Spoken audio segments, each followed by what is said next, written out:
Annyeong Army! Welcome to Smeraldo Stories, where we dive into the theories and the story of the BTS universe. My name is Megan, and this is episode 1 of an in-depth explanation and analysis of the storyline that began way back in 2015.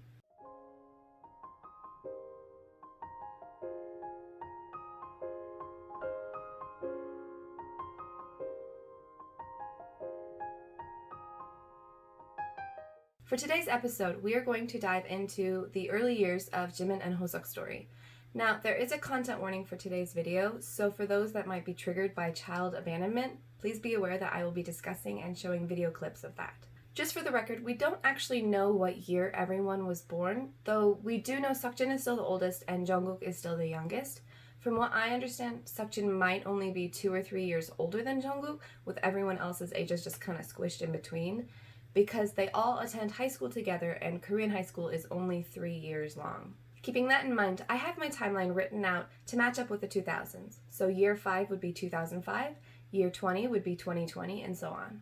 What we do know is that Hoseok was born in year 2 and probably still has the same birthday as J-Hope. The earliest note we have is actually one of his, dated August 30th, year 9, and talks about his time at the orphanage when a few of the older boys took him up to the rooftop to watch some fireworks. The reason he was in the orphanage was because he has no memory of his father and his mother abandoned him at an amusement park sometime before the first note. We don't know the exact date, though we do know it was sometime in year 9, which would make him only 7 years old. We know the details of his abandonment from a few mentions in some later notes, as well as clips from the Love Yourself highlight reel and the Webtoon.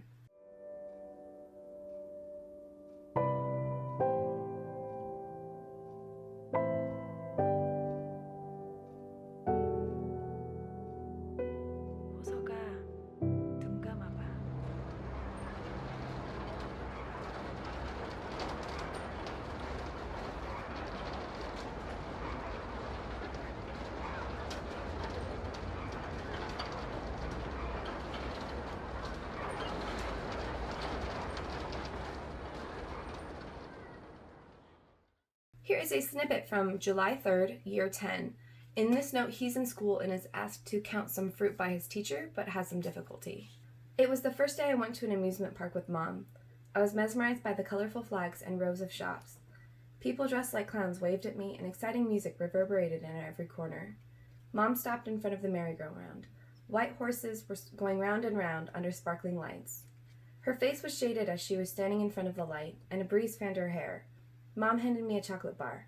Hoseok, close your eyes and don't open them until you count to 10. 7, 8, 9. I stopped there. My teacher made a gesture signaling me to go on. My classmates stared at me again. I opened my mouth, but no words came out. Mom's face blurred. It felt as if she would never come looking for me if I finished counting to 10. I fell to the ground. This note is important because it actually involves details of 2 significant moments. The first one is him remembering his mother leaving him with nothing but a Snickers candy bar in front of a merry-go-round. The candy bar shows up throughout the entire series as a physical representation of his trauma.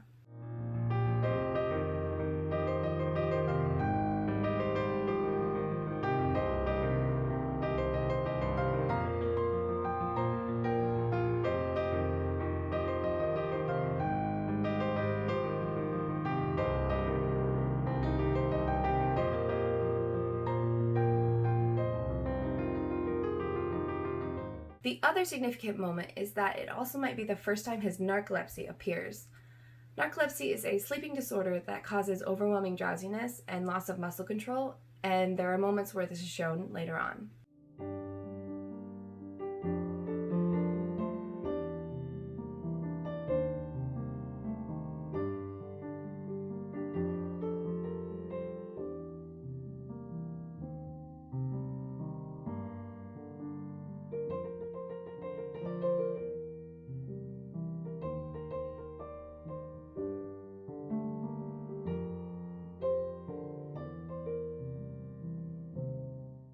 Now, I put narcolepsy in quotes because it's revealed in the Wings short film Mama that he actually has Munchausen syndrome.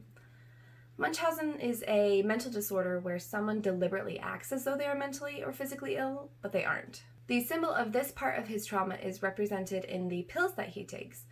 I'm not sure if these are placebos or if they're antidepressants or anti-anxiety medication that are often prescribed in order to treat Munchausen syndrome.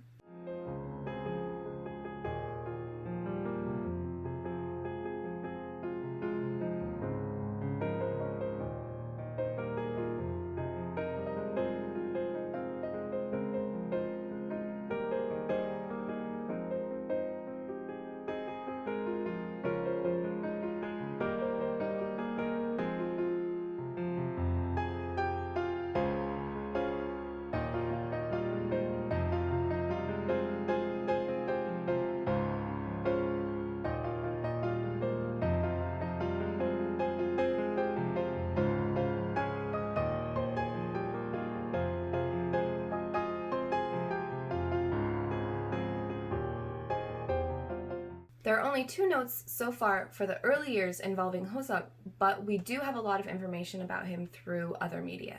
As for Jimin, it seems like he had a pretty normal childhood up until a very significant moment on April 6th, year 11. This is when he went on a class trip to the Grassflower Arboretum. While they were finishing up the picnic, a teacher told him to wait, but he thought he could go ahead on his own, so he walked until it started to rain. Here is a snippet from that note. I began to run, holding my backpack over my head with both hands. The rain kept falling harder and harder. My pants got soaked in the rain after only a few steps.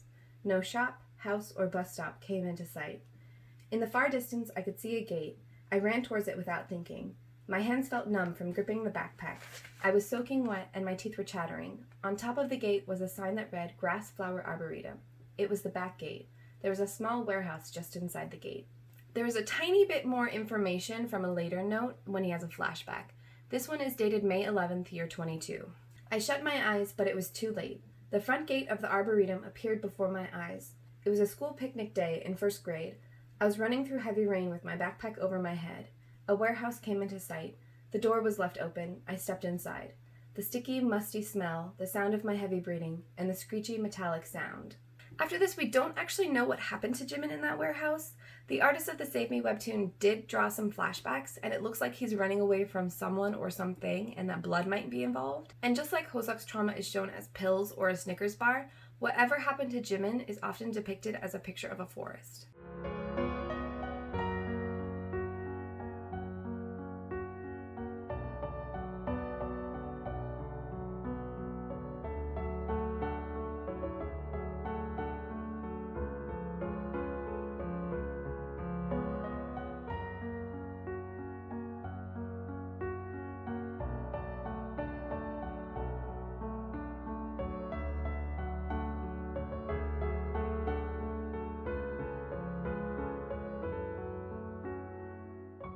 What we do know is that after this incident, he began having seizures and was hospitalized for the first time at 8 years old.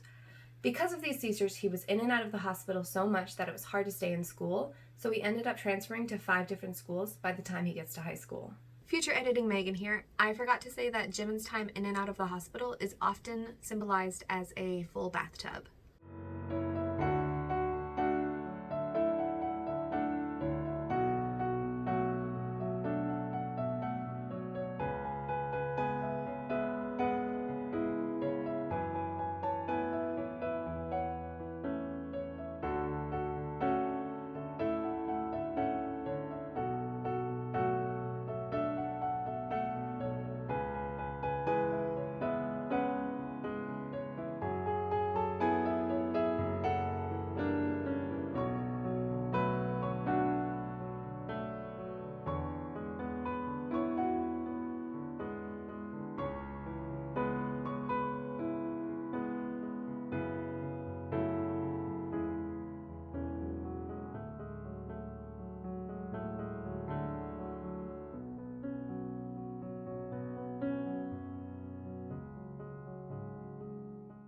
Another note, dated August 20th, year 17, talks about a dream he has in which he was dancing on stage with his friends and even saw his proud parents in the audience, but then he ends up waking up in the hospital and wishes he could have kept on sleeping. This is important because around this time, his parents start getting upset with him for having his seizures and forcing them to go to the next town over in order to find a school that will take him. It's even mentioned later on that they care more about their reputation than finding help for their son. The last note from the early years is about being accepted to his 5th school, Songju Cheil Middle School, dated December 10th, year 18.